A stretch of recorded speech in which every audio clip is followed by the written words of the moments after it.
morning! Ayan, happy Monday, February 5, 2025.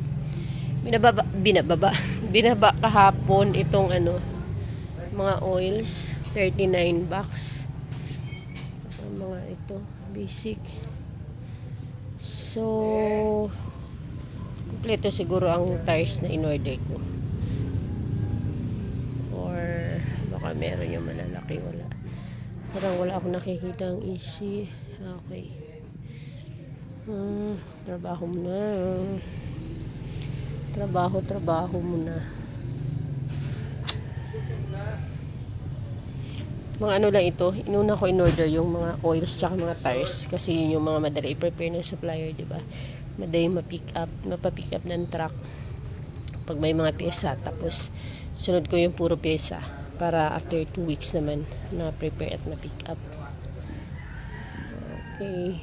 So, ayan. Work muna.